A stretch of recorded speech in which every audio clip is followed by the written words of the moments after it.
the Agora Machine Learning Paper Group. We're reading towards general purpose speech abilities for large language models using unpaired data, which is a paper out of Meta AI and the University of Cambridge, published in November of 2023. Abstract. In this work, we extend the instruction-tuned Llama 2 model with end-to-end general-purpose speech processing and reasoning abilities while maintaining the wide range of LLM capabilities without using any carefully curated paired data. The resulting end-to-end model can use audio prompts as a replacement for text and sustain a conversation. Such a model has also extended cross-modal capabilities, such as being able to perform speech question answering, speech translation, and audio summarization amongst many other closed and open domain tasks. This is unlike prior approaches in speech, in which LLMs are extended to handle audio for a limited number of pre-designated tasks. Preliminary results show that our end-to-end approach is on par with or outperforms a cascaded system, speech recognizer plus LLM, in terms of modeling the response to a prompt. Furthermore, unlike a cascade, our approach shows the ability to interchange text and audio modalities and use the prior context in a conversation to provide better results. Oh, this is interesting. Introduction. Large language models have, due to their flexibility and extended capabilities, proven themselves highly performant on a wide range of natural language tasks, including open domain tasks which might require world knowledge. Such generative tasks include text summarization, text encode generation, information retrieval, and machine translation, among others. Despite the impressive performance of these models, there's a mismatch between the criteria they were trained on and users' preferences. Vanilla LLMs, when prompted, would often produce non-factual, unhelpful, or toxic material. The model is not aligned with user preferences. This has led to a wide range of work on aligning the behavior of large language models with the intent of users. On a different front, there has been a notable surge in work extending the end-to-end capabilities of large language models to other modalities such as audio, with the aim of enabling them to process information that was previously difficult to encapsulate purely with text. For example, audio has the capacity to encapsulate a diverse array of emotions within a person's speech, while images have the ability to depict structures and placement of objects, which could be significantly more complex to convey through text. The work of reference 9 aligned a large pre-trained visual transformer to the Palm LLM using a dedicated dataset for robotics with natural language. Similarly, reference 32 aligned a pre-trained visual model to the large language model Vicuna, a fine-tuned version of Llama, using a carefully curated image text dataset to enable reasoning. In the audio domain, reference 11 proposed LTU, an extension of Llama with an aligned audio encoder trained on a curated audio question answering corpus. This enabled LTU to reason with and understand sounds, but still lacks speech recognition abilities. The work of, and they list 4 references, all extend an underlying LLM to various speech tasks, such as multilingual speech recognition, translation, and synthesis. While these approaches achieve promising results on predetermined tasks, they do not fully use the power and flexibility of LLMs to perform a much wider range of closed and open domain, open-ended tasks. In this work, we address this limitation in existing text-speech model language models. Starting from an instruction-tuned and conversational language model, we show it is possible to extend all of its capabilities to the speech domain in an end-to-end manner without the use of carefully curated paired data. Everything that was possible with text should be possible with speech in conjunction with enabling cross-modal recognition and reasoning capabilities. The overall result is an end-to-end model that can perform text speech to response generation and use prior context in a conversation to guide the model in its reasoning. Any questions about this so far? No? Okay. Figure 1 is the model architecture. The LLM consumes a sequence of embeddings irrespective of the modality and does not differentiate between them. The variable length and continuous audio embeddings are sandwiched between some prefix and suffix, which could contain instructions and eventually a conversation history for how the audio prompt should be interpreted. For text-based prompts, the audio encoder is swapped out for the text embedding matrix. So from the top we have a prefix, an audio, and a suffix. The prefix is fed into a text embedding, the audio to an audio encoder, and the suffix to a text embedding, and they are fed in order as chunks into a large language model, which produces a narrower number, that is a smaller number, of output chunks, all text, which is fed into a softmax, which produces the response. Does that look like a correct description of the model architecture? I was under the impression that they were doing audio encoding and then converting to text representation, so maybe I misread it. I'll go back. So the diagram to me looks like they are feeding in the audio through the audio encoder into the large language model. That is, they are not converting the audio to a text representation prior to putting it in the large language model. Okay, so it's similar to Salmon. But they are... To what? Salmon? The audio encoding? I haven't read that paper. Can you tell me about it? It's the spectrogram paper I was talking about, came out in October. They convert the audio to native to a spectrogram and then use that to generate embeddings along with text input representation. That could definitely, work here. I think this model architecture is pretty general. The only preliminary requirement is still needing a encoder in the first place. But I think you can make it work with any encoder.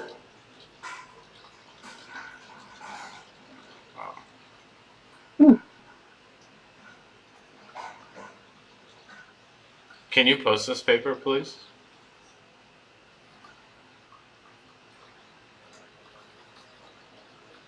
Sure, give me just 1 second. Yeah. So the variable length and continuous audio embeddings are sandwiched between some prefix and suffix which contain instructions, and eventually a conversation history for how the audio prompt should be interpreted. For text-based prompts, the audio encoder is swapped out for the text embedding matrix. So basically the prefix and suffix are denoting what the voice is, like what is the speech audio about. There's an example that is pretty easy to understand somewhere here. So if you go to page 7 and you look at the examples, you see the audio input. Can you compare the philosophies between Aristotle and Confucius? Here are some key similarities between the philosophies of Aristotle and Confucius. So it's taking the audio and basically transforming it into text, kind of, or it's relating the audio into its semantic counterpart in text. that is a pretty good. I don't know. That's what I'm seeing here. What do you think? So my question is it doing this through a semantic text translation layer, or is it doing it directly off of the audio embeddings? So the audio, I mean, it's doing it directly from the audio embeddings, as you see here. They're just Okay. being injected into the. They're all being concatenated together, and then that is fed into as an input. So Irrespective of the modality, the LLM would. does not differentiate between them. Okay. The LLM would not have been trained on audio embeddings. Would it have? Would it have been fine-tuned on that? It should be. I mean, if you want better performance, ideally. But I don't think they. Maybe they did that here. I'm not so sure. So the related work talks a little bit about a fine-tuned version of Llama, but I guess they will describe whether or not they did that. Yeah. So to Do you mind summarize this if I figure, keep going? to summarize the figure, basically you have a text embedding that denotes if it's speech or text. Then you have the audio, or if there's no audio, then it's just text embeddings. And then you have a suffix that denotes the ending of the sequence.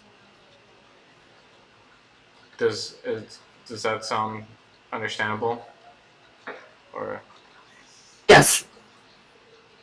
does that make sense to you, Dino, or what do you think? Yeah.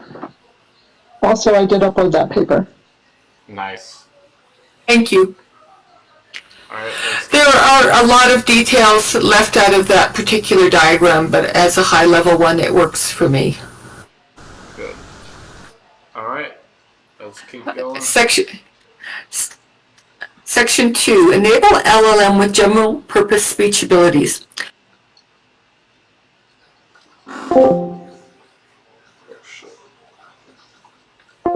Standard approach revolves around two components, a pre-trained encoder for the new modality, and paired data, which is used in aligning the encoder with a language model for the particular tasks the joint system should solve.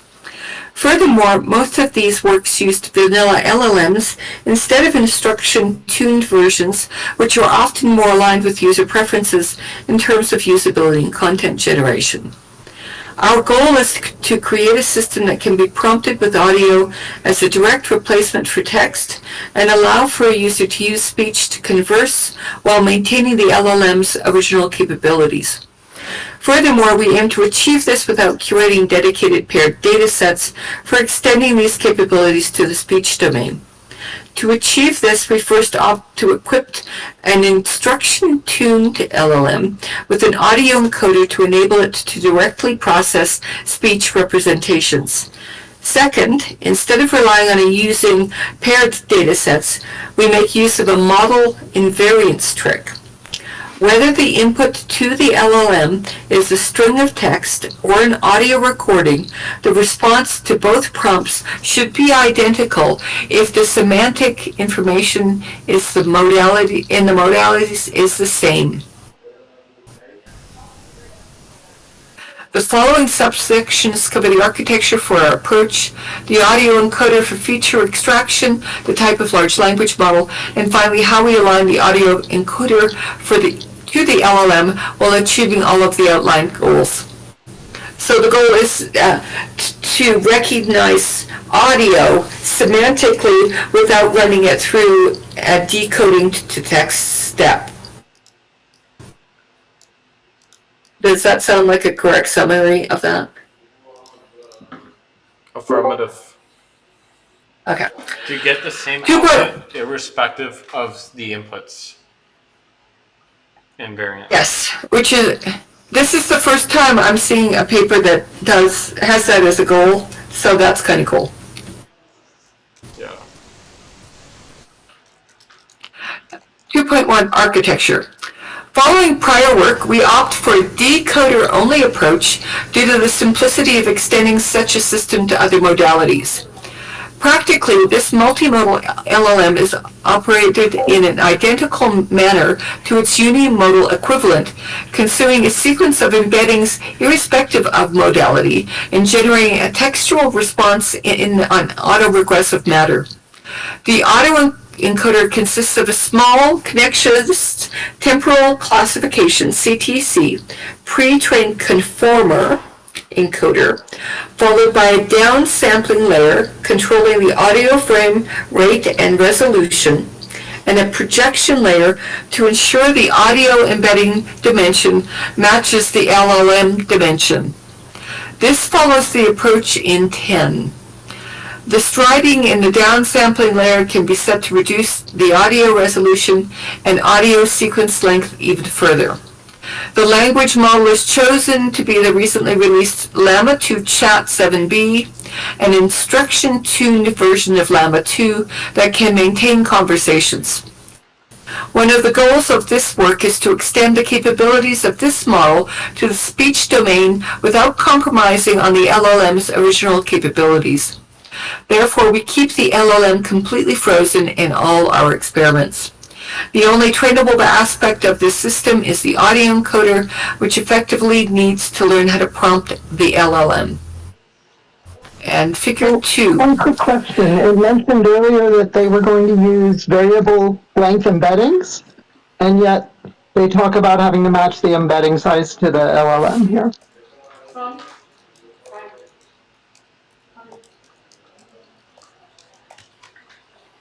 That's a good point. I don't know what the details are yet.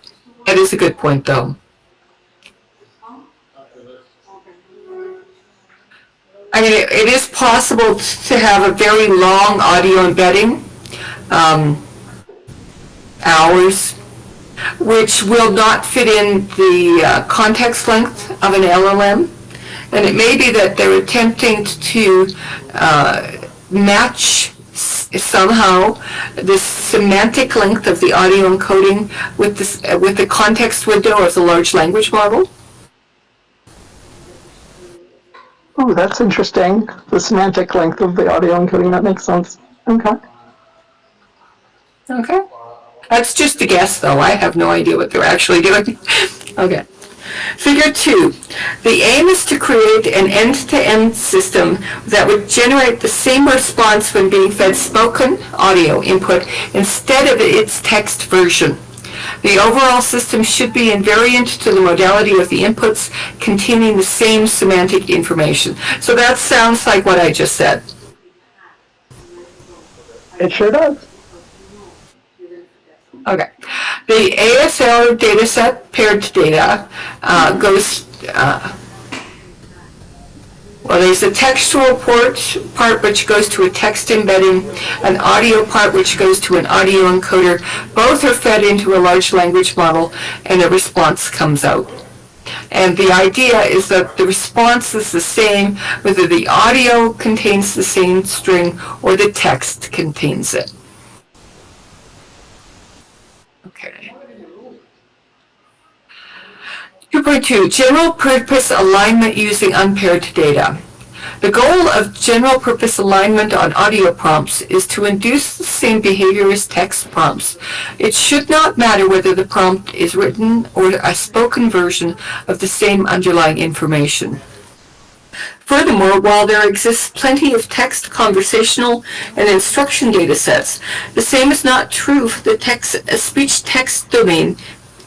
In the field of speech Q&A, we often face a challenge in obtaining paired data, consisting of speech prompts as inputs and corresponding text responses as outputs.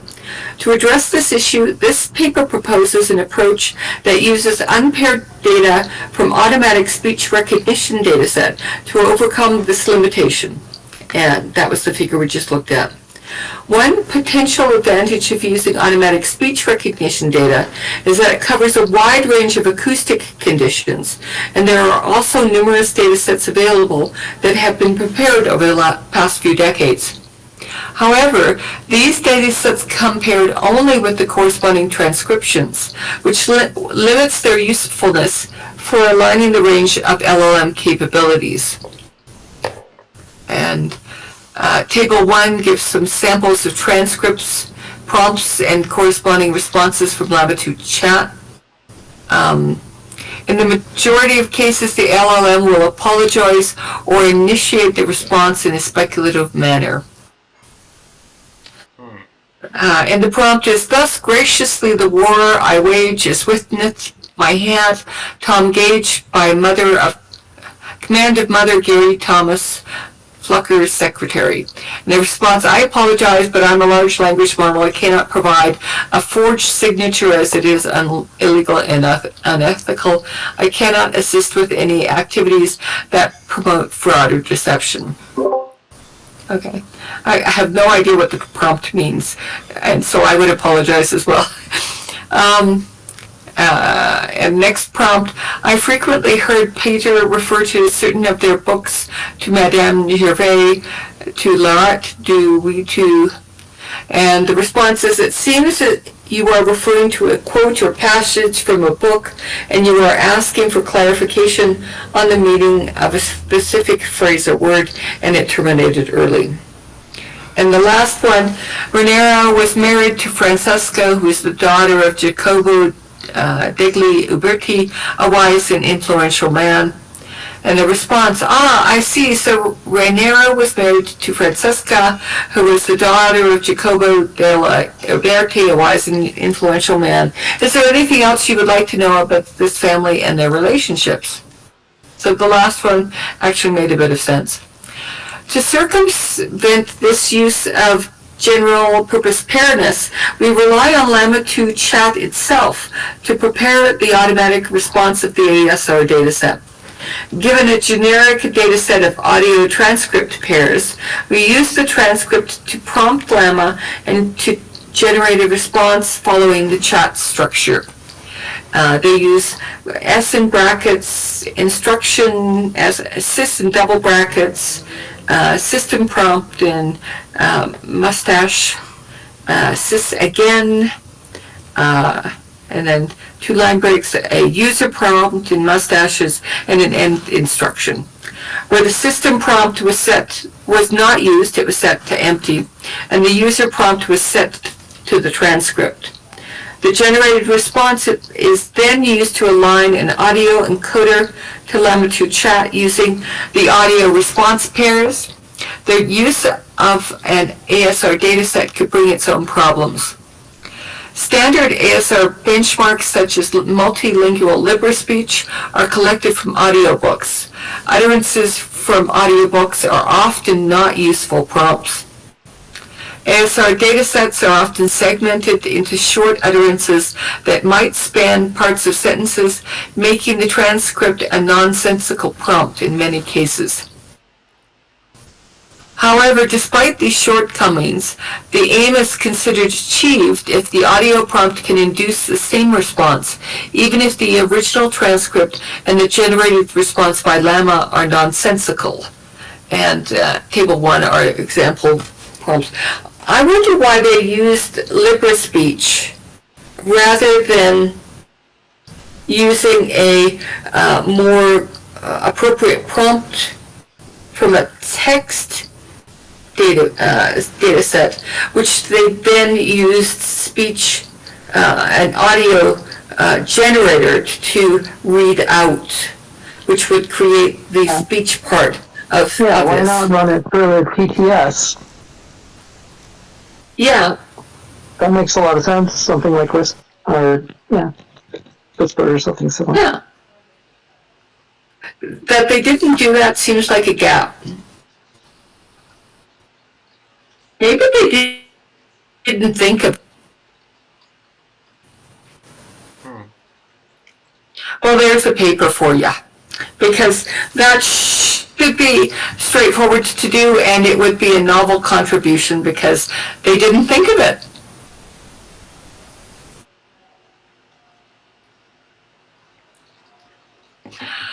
Moving on to the experimental setup. 3.1 Dataset and Generation.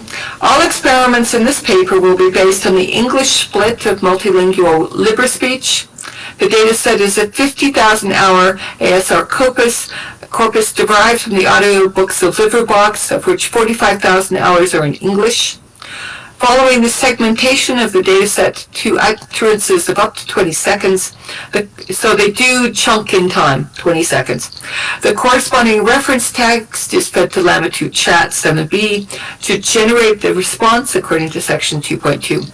Due to the large number of utterances, we resort to greedy decoding with a maximum decoding length equal to 4 times the image input prompt. The resulting replies from Llama are often significantly longer due to the talkative nature of the instruction-tuned LLMs, leading to a much larger data set. 3.2 Model Architecture and Training. Audio encoder. Following 10, we built and pre-train a similar audio encoder that operates on 80-dimensional filter banks with a 10 millisecond frame rate. The architecture consists of a convolutional feature extractor with an output frame rate of 80 milliseconds, followed by a linear layer to project the output to 512 dimensions. This sequence of features is then fed through a number of conformer layers. Each conformer block has a hidden dimension of 512, a feed-forward net dimension of 2048, a kernel size of 11, and 8 attention heads. A linear layer is applied on top, which is used to pre-train the system using a contrastive loss, CTC loss, with a 1.5 thousand sentence piece vocabulary and is discarded after pre-training. Any questions on the encoder?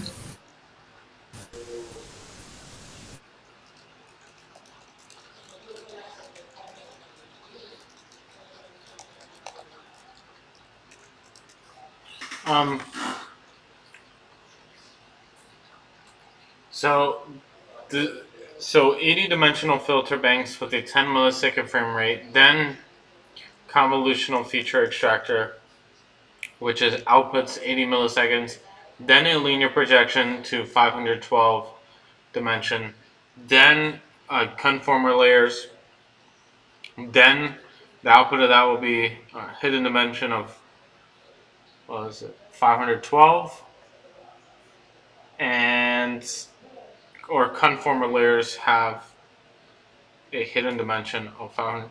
Then a feed forward with 2048 dimension, then with a kernel size of 11 and 8 attention heads, then a linear projection. I'm posting the notes in the research general, so you could check that out. Thanks.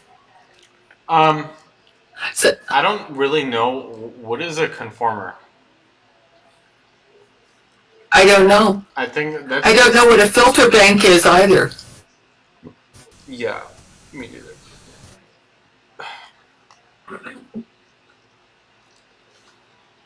I'm checking it out now.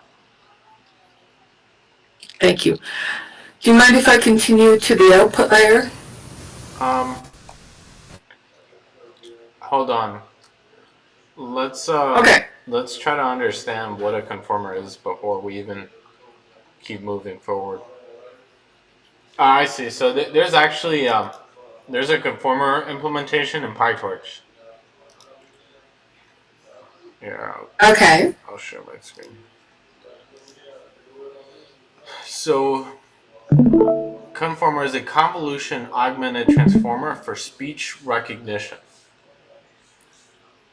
So it's a transformer, takes in input dimensions, the number of heads, of attention heads, the feed forward dimension, the number of layers, depth-wise convolutional kernel size. This would be the number of kernels.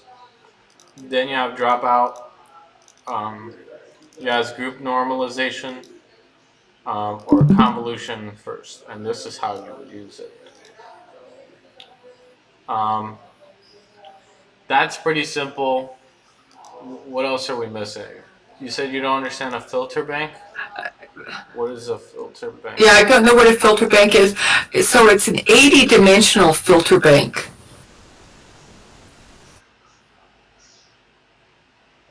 I think PyTorch has them too.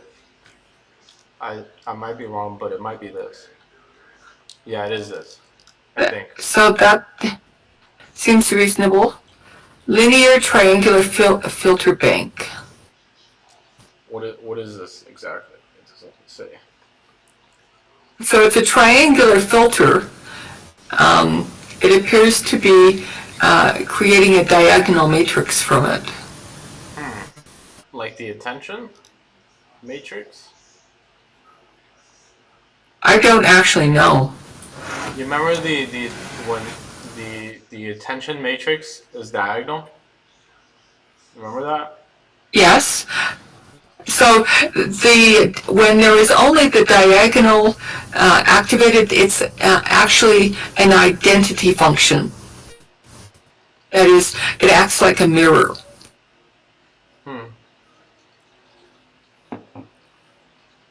Yeah, there's multiple types of filter banks. There's frequency bin conversion matrix, a linear triangle, which, yeah, that's about it. So they talk about an 80-dimensional filter bank, which doesn't actually tell you what kind of filter it is. It just tells you the dimension of it. Yeah, I could probably see why. I want to. Did they release the code for this paper? I don't know. If it doesn't tell you, then probably not. I don't think so. Okay. I want to check out the conformer paper really fast and check out the diagram, if there is one, to see. Okay. That sounds good. How it works exactly. Okay. At the risk of sounding a little bit ignorant, filter banks are also an analog device. Oh, interesting. For processing audio. So it might be. So there would be there would be a variety of filters applied, right? Some of them would pick up like high band pass, some of them would pick up low band pass. So there would be a variety of filters in the bank. Is that correct? That sounds exactly like what I was thinking. And that they have an 80-dimensional, yeah. Interesting. This is a conformer. So we have the first thing that happens. Ideally, we have audio, then we go to spec. Spec aug. Do you know what a spec aug is? I don't know what that is. Spectral augmentation would be my guess. Spectral. Let's see if. Or spectrum augmentation. Let's see if PyTorch has this as well. Maybe. Okay, so they have a spec. Enhancing the human hearing range spectrum type of thing. Interesting. Yeah.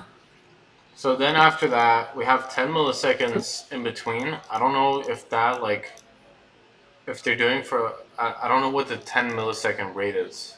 Is that in between each block? Like, is that? Yes, there'll be a little gap.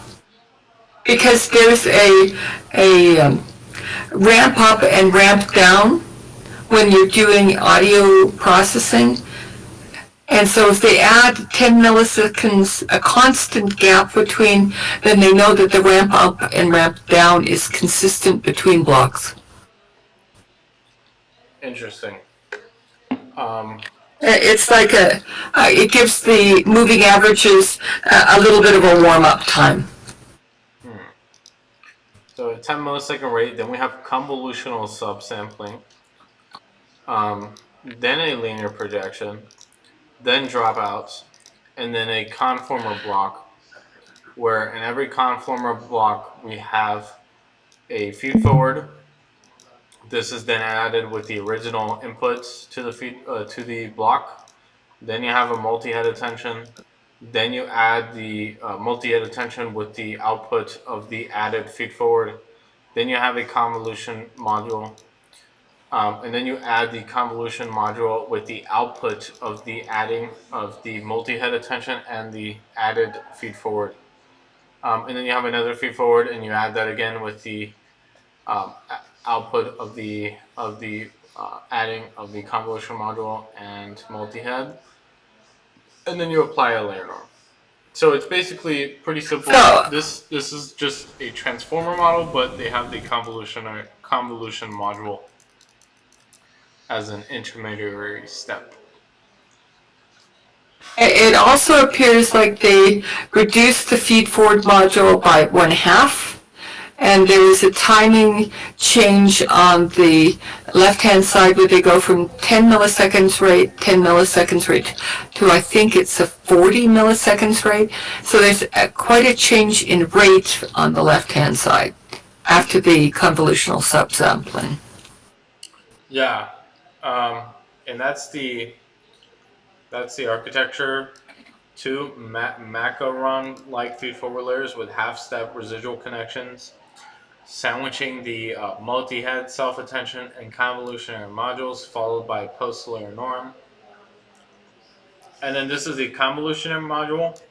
We have layer norm, point-wise convolution, glue activation, a one-dimensional depth-wise convolutionary, layer batch norm, swish activation, point-wise convolution, dropout, and then we add the output of the dropout with the original input. This looks like a pretty simple, good paper. Very method E, which we love here. Yes. I think this would be a pretty good paper for down the line. Yes, it would be a good way. I wonder how long it took them to come up with that second diagram. It feels very handcrafted. Yeah, it probably took a long time. Because I mean, unless you have you need years of experience of like adding like convolution layers together to understand what they actually output. Why are they outputting that? It is very very difficult to understand intuitively what convolutionary layers and other layers are doing by just looking at like a diagram like this. You need to actually look at the tensors and like see how they're being manipulated. I think that is pretty crucial in understanding something like this. But you are right. It did take a long time to make this. Yeah. This doesn't seem that hard to implement. This would probably be like a good practice implementation. But let's keep going. I wonder whether they considered using text-to-speech and abandoned it because text-to-speech really doesn't have the same qualities of a human recording. I don't know about that. I think it's definitely possible to reach post-human level recordings. I don't think Oh, like I don't the Volley. There was a model Volley by Microsoft. Pretty good text to speech. It actually sounded much more human than humans.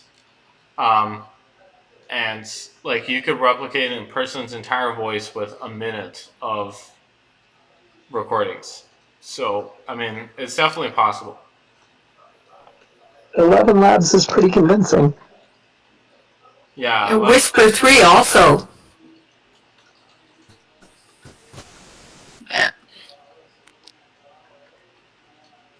Yeah, the Whisper paper might also be good to read.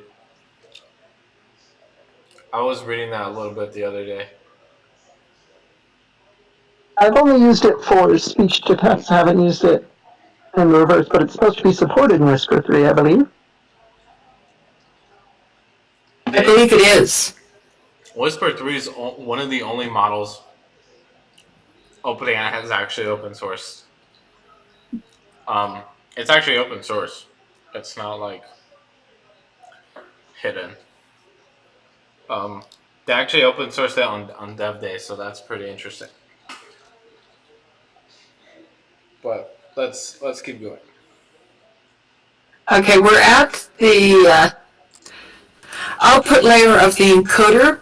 The encoder output is a sequence of 512 dimensional vectors with a frame rate of 80 milliseconds. Following 10, we reduce sequence length by stacking every n consecutive frames. These are then projected to 4096 dimension to match the Llama 2 Chat 7b dimension with a resulting frame rate of 80 nanoseconds. So this may be a typo, but they say 80 nms. And I think it might be a typo because they haven't talked about anything where they would have stepped it down that much in magnitude, so I think it's a typo. I'll say 80 milliseconds. These embeddings are sandwiched between a prefix and a suffix, which are set to the following during training phrase. And the prefix has instruction closest, and the suffix has close instruction. Note that this simply follows the standard Llama 2 chat prompting structure, where the system prompt has been set to empty and the user prompt is replaced by the variable length sequence of audio encodings.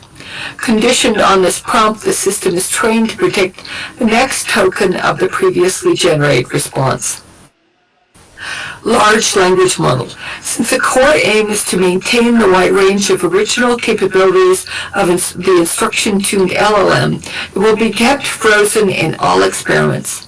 The only trainable aspect of the system is the audio encoder, which makes up a fraction of all parameters. Furthermore, Llama 2 Chat was purposefully chosen for both data generation and training to ensure a minimal mismatch in system behavior when switching between text and audio inputs. Any questions about that? Negative. Do you understand the sequence length from this? I don't think. Yeah, no questions. Oh, I thought you were saying V. I don't think V's here. I was talking to D. Oh. Hi.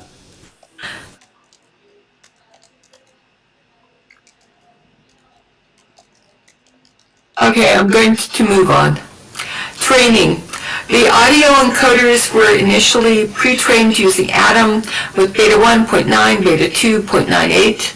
The learning rate was warmed up over 20,000 training steps to a peak value of 1 to the negative 3, followed by an exponential decaying schedule. This was done on 16 NVIDIA A140 gigabits with 4 gradient accumulation using a per GPU batch size of up to 500 seconds of audio. The checkpoint with the best validation loss was picked. The joint system with an audio encoder and LLM was thereafter trained with a schedule of 5,000 warm-up steps to a peak learning rate of 5 to the e negative 4, decaying down to 5 e to the negative 6 over 250,000 steps. Training was often terminated within 100,000 steps. This was performed on 64 NVIDIA A140 gigabits with 8 gradient accumulation steps using a batch size of 2. Decoding is done using beam search with a beam of 10. Any questions about the generous hardware allocation to this project? Not about that specifically, but I did have a question about, let me flip back to the paper, about the variable length. Sorry. You're good. Oh yeah, why didn't they use the system instruction in order to store metadata about the audio? Because it seems like they mentioned metadata about the audio earlier in the paper, and they're not explicitly calling out anything like that in the training data here. They did mention why they didn't use a system prompt. Where did they put that? They did say why.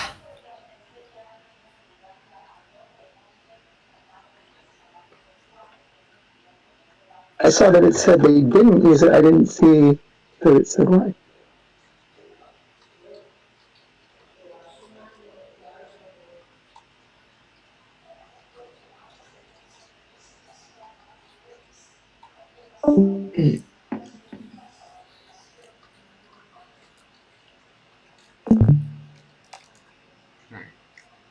You're right, they don't say why. It just seems like that would be a natural fit for storing metadata, and you could run the audio through, if it was human audio, run it through some kind of a captioning system to pick up, metadata like voice and location and things like that.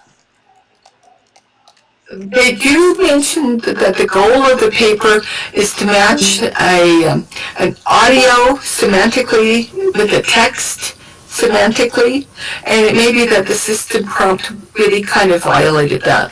That is, figure 2 with a system prompt as well might have made it much more difficult to evaluate whether the response of the text matched the response of the semantically identical audio.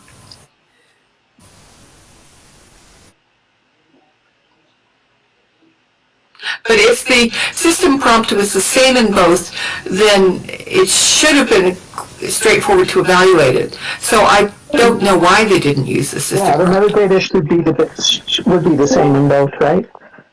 I'm actually going back to the beginning of the talk about the metadata just to see if there was anything explicitly called out. So there wouldn't have been metadata available about things like gender of the speaker in a text input. That is, the additional semantic content information about the human emotional content of the audio signal wouldn't be available in the text signal. No, but arguably gender would be. He said, that type of thing. I don't know. Also, I mean, these are books that are audiobooks that they used, right? Yes, but the narrator of an audiobook may not have anything to do with the content of the text they're reading. True. Sorry, I didn't mean to digress.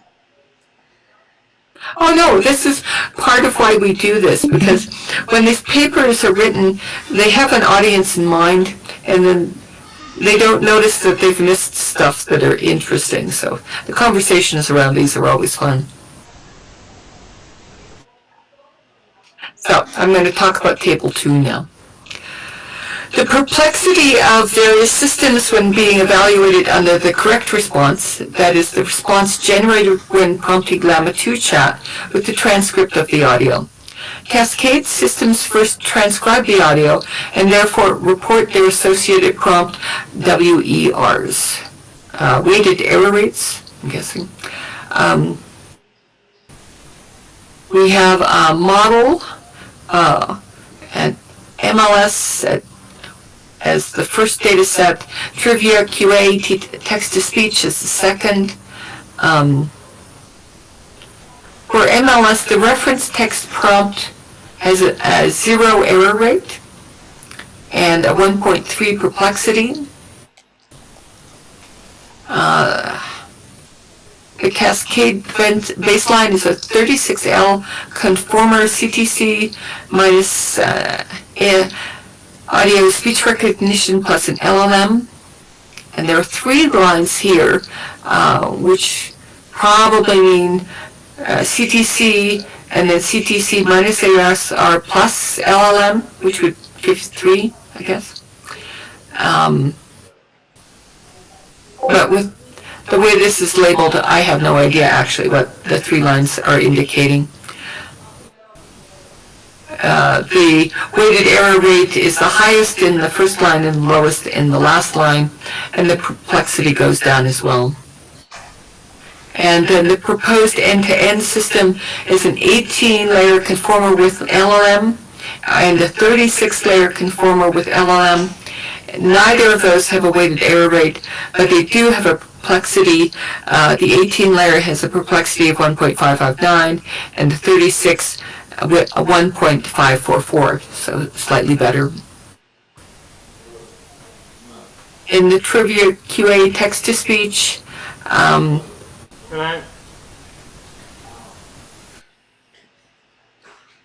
the biggest differences are that the perplexity of the 18 and 36 layer is significantly better than on the MLS dataset. The rest of them look very, very similar. Moving on. Results. This section will report empirical results evaluating the ability of the speech-prompted system in various settings. First, we measure the perplexity of the speech-prompted LLM under the response generated by the text-prompted LLM. Comparing this to a cascade of ASR plus LLM will provide some insight into how well an end-to-end approach works. Second, starting from a question-answering dataset, we synthesize spoken. So they do use that. While artificial speech is preferably avoided, there is a lack of available spoken question and answer datasets. Thirdly, we run a human evaluation in which evaluators record whether or not a cascade or end-to-end system are able to provide a response with the same information as the reference system. Finally, since our proposal can interact with speech, it has many more capabilities which are showcased in the last section. 4.1, the cascade baseline. Prior to investigating the end-to-end response generation abilities, we built a cascade baseline system which integrates an audio speech recognition model and the Llama 2B chat 7B to perform spoken question answering. The ASR system is a CTC model using 36 conformer layers as an acoustic encoder. It was trained on the same LMLS English split following the standard recipe from 22. This type of cascaded system is sensitive to the quality of the automatic speech recognition generated prompt to LLM. Therefore, we include several checkpoints of the CTC conformer to present the performance of the cascade under different quality levels. 4.2, perplexity. Next, we evaluate the perplexity of various models under the correct response, that is, given the response generated when feeding Llama 2 chat the transcript. Cascade systems first transcribe the audio, while our proposed systems directly feed audio embeddings into the LLM. We perform this for both the MLS English test set and on the Trivia QA test set. Since Trivia QA is a standard text-based question-answering dataset, we synthesized the corresponding audio using a text-to-speech system to evaluate the speech processing capabilities of our proposed system. This test is referred to as Trivia QA TTS in this paper.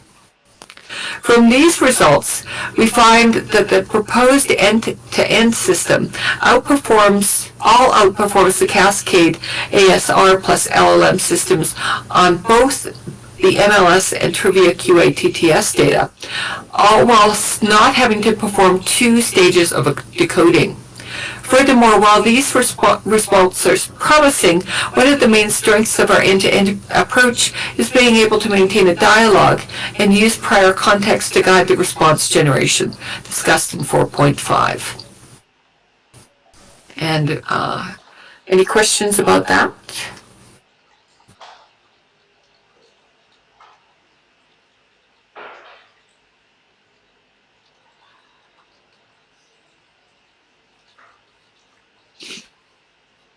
Okay, table 3, human evaluation on success rate.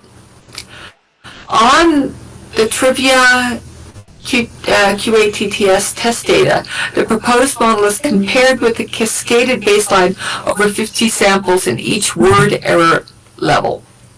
And for the ASR plus LLM, the word error rate is 37.5%, and the SR is 40% success rate. And the proposed model has a success rate of 52%.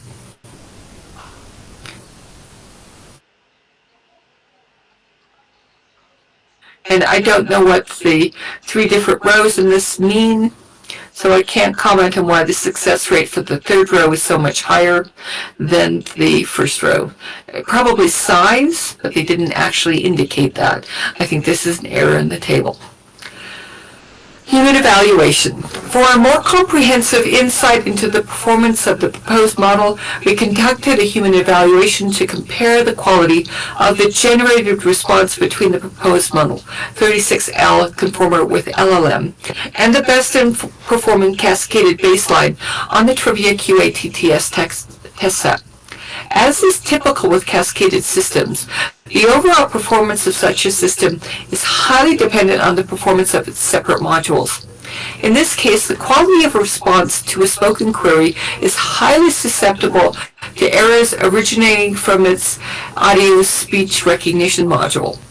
In contrast, the proposed end-to-end system is expected to be more robust to this kind of uncertainty, avoiding the accumulation of errors.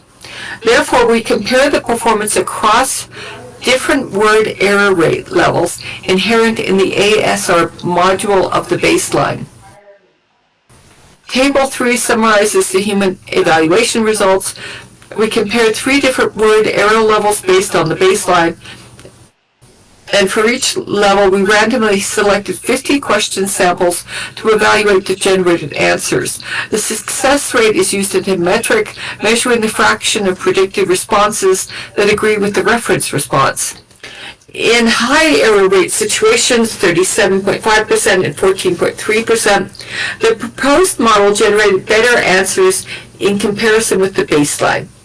Meanwhile, in lower error rate situations, 4.3%, the performance was on par with the baseline. These results suggest that the proposed model is able to leverage the LLM to effectively manage the uncertainty in speech embeddings to generate better responses. Okay. Any questions about that?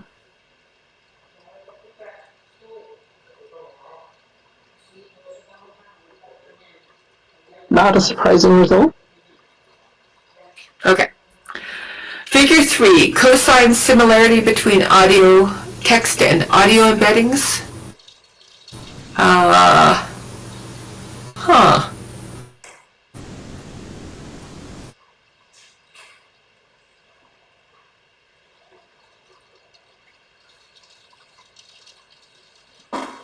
So they don't claim to have a cosine similarity between a question mark and an audio embedding, which is good. I'm assuming the box on the left is text and the box on the right is audio. Does that sound reasonable to you? That is, for each word, of the rectangle, the left-hand portion would be text and the right-hand portion would be audio.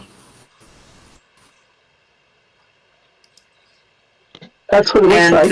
And the most dissimilar is me, where the text has a much higher activation than the audio. The least similar is the question mark.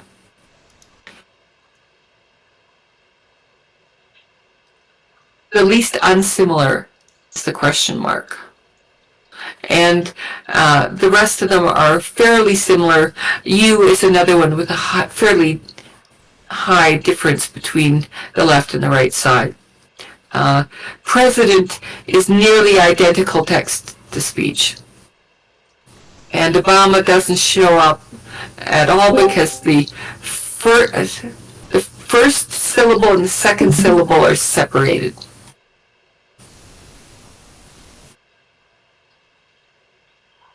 So this looks like it's probably a pretty decent thing to try if the similarity is this similar. I would never have imagined trying this. I would have thought, how would the model know that these are the similar things, and yet there it is.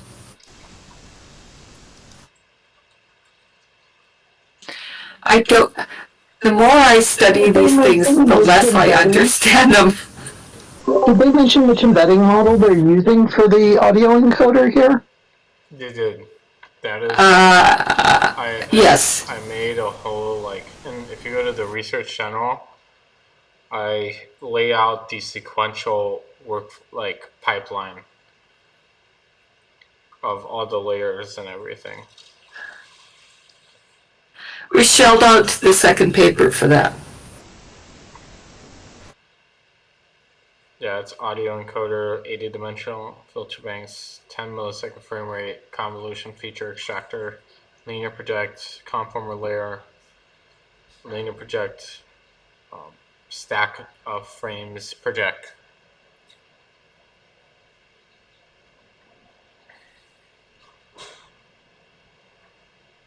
We haven't actually gotten to the part of the paper where they discuss the embedding in detail yet. That's I was next. about to say, I don't know if that answered the embedding model question, but.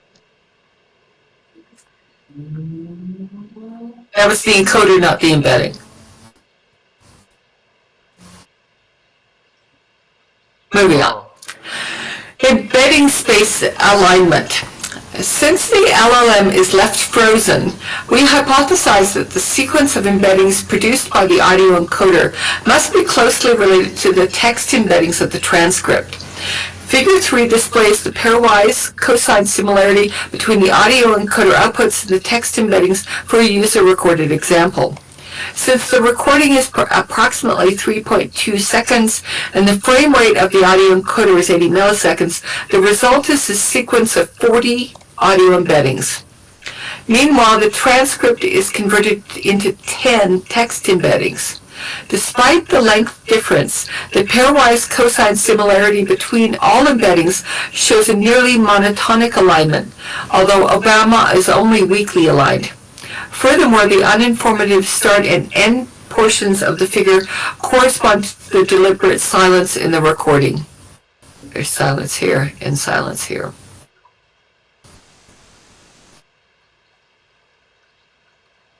So the horizontal will be audio, the vertical will be text. Okay. Extended capabilities. Since our proposed model can perform any task in the audio that is possible in the text domain, it additionally has the capabilities to perform several cross-modal tasks. First, basic speech translation. Since the original Llama 2 chat can perform some level of translation, it directly enables our speech model to perform speech-to-text translation. Other LLMs with stronger machine translation capability can induce stronger speech translation performance when extended to the audio domain. Second, audio summarization. LLMs excel at summarization. Our system extends this capability to the speech-to-text domain. Contextualization. The history of a conversation helps aid our system in deciphering the audio. In many cases where standard audio speech recognition systems would fail due to the occurrence of rare words, our system would excel due to its ability to use prior context. And finally, interchanging modalities. Throughout a conversation, the user can switch between using audio or text inputs. Due to the nature of instruction-tuned LLMs, such as Llama 2 Chat, it's difficult to use automatic evaluation metrics to evaluate the performance of some of the above-mentioned capabilities. Following are several examples showcasing these capabilities and showing the difficulties using automatic evaluation. I just want to comment on that interchanging modalities. Right now, it's really annoying that when you are using a voice interface, you have to stay in the voice interface because none of our tools mode switch. And sometimes typing a specific thing would just speed things up. So that would be nice. And And here they are talking about the examples of open domain question answering, where you ask a question verbally, can you compare the philosophies Aristotle and Confucius? You get a text response from the LLM, which is enthusiastic and helpful, and that terminated early. The speech translation verbally asks, translate into Italian, how are you today? And the text response is in Italian. How are you today can be translated as come stai oggi? Translate, and that was terminated early. Speech summarization, the audio input was, summarize what I say. Troy was an ancient city located in present-day Turkey. It is best known for the setting of the Greek myth of the Trojan War. The archaeological site is open to the public as a tourist destination and has been added to the UNESCO World Heritage List as of 1998. And the text response, Troy is an ancient city located in present-day Turkey, first known as the setting for the Greek myth of the Trojan War, which is a decent summary of that. These three examples showcase that the end-to-end system can directly extend various text-based tasks to the speech domain without explicitly trained to do so. For example, the speech translation example shows how the system first provides a transcript of the audio before responding to it and providing additional information relevant to the prompt.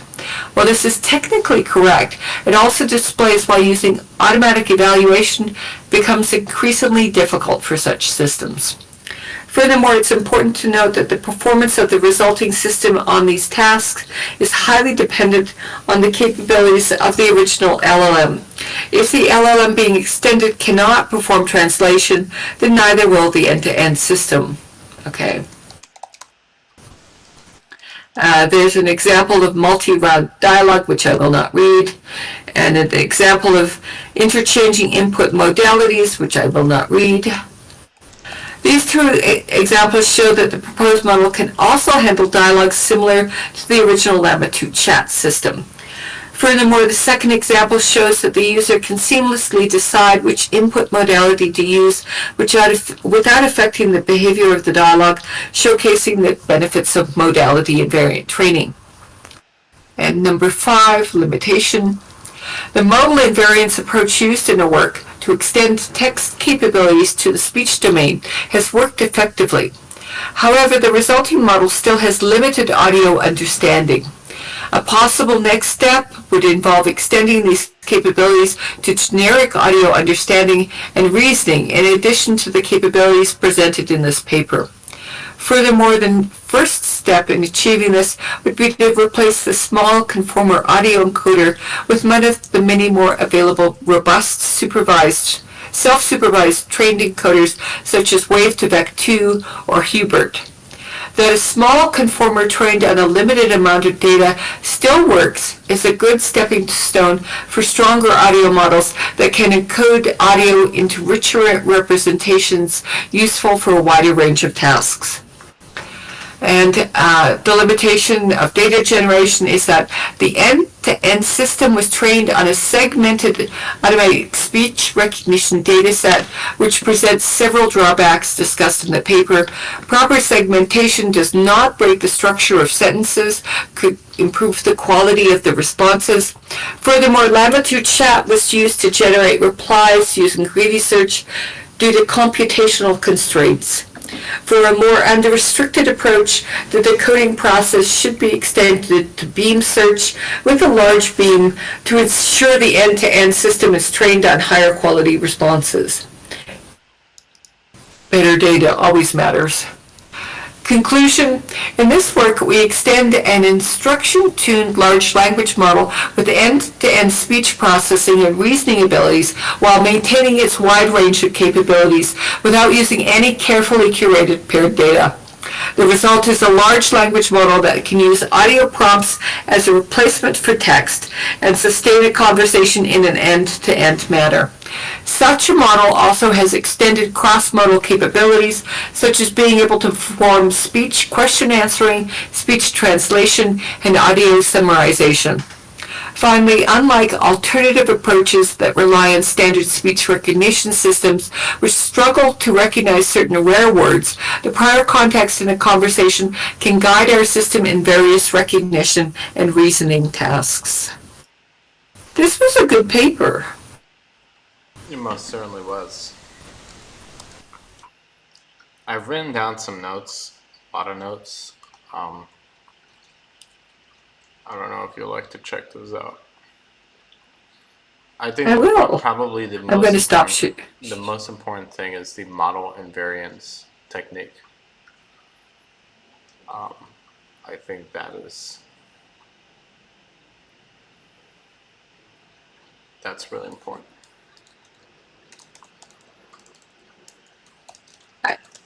I'm surprised that they can do that.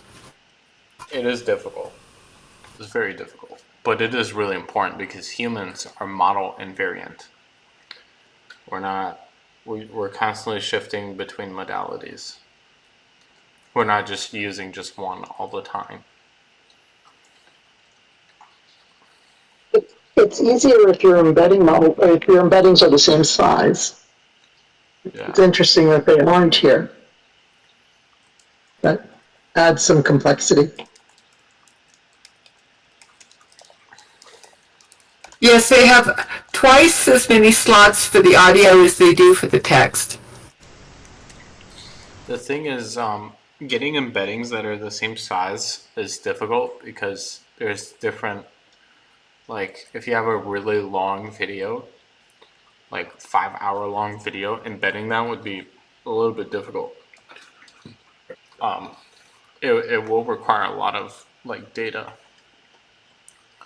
So like there's I'm just like talking about so many variables. dimensionally, like I'm just talking about the number of dimensions. Oh, You know, sort of in when you store things in a vector database. that Got would be a very set number useful. of dimensions you get there. Yeah, so if they were similar, you know, if you were working with 360 dimensions or whatever, How both in text and in audio, you'd have to chunk your audio to match. how do you propose that to make embeddings the same size? You'd have to train a model that would then go ahead and chunk the audio to fit the size of the embedding. Is there any way to do this without training? Because not everybody has resources to do that. Not off the top of my head. So they just project it into the larger dimension space of Llama 2 Chat 7b.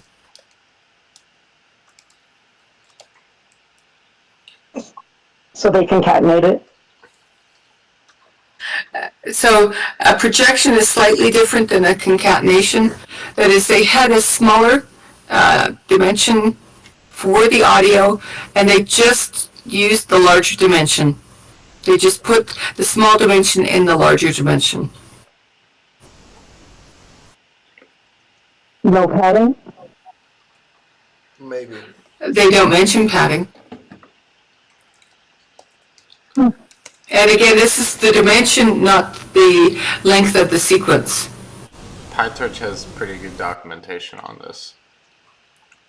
Sorry. Okay.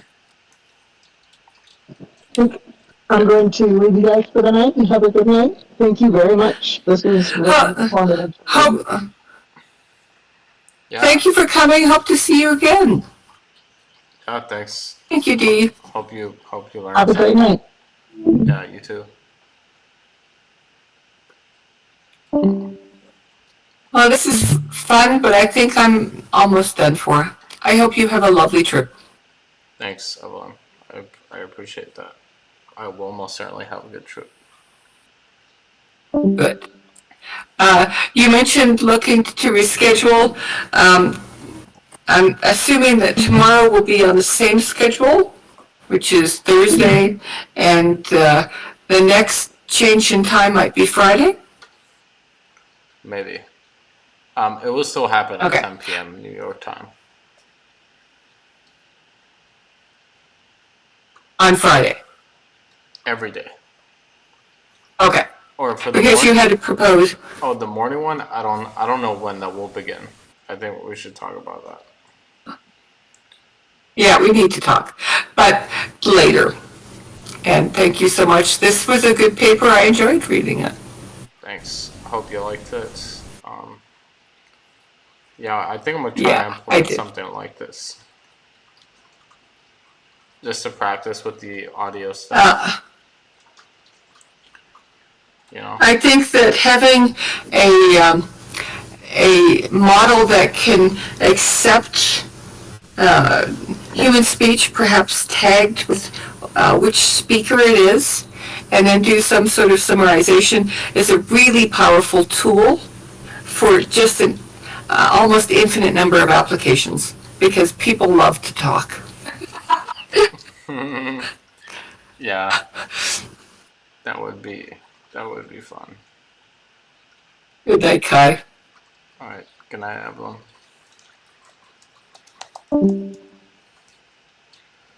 Well, brothers and sisters, that concludes the paper night for November 15th.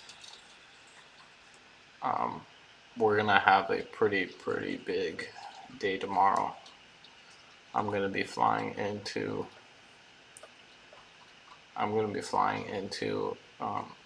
San Francisco, and we're gonna be doing lots of fun stuff over there because San Francisco is the AI capital of the world, apparently. Well, have a lovely night, and I hope you learned something. Thanks for your time.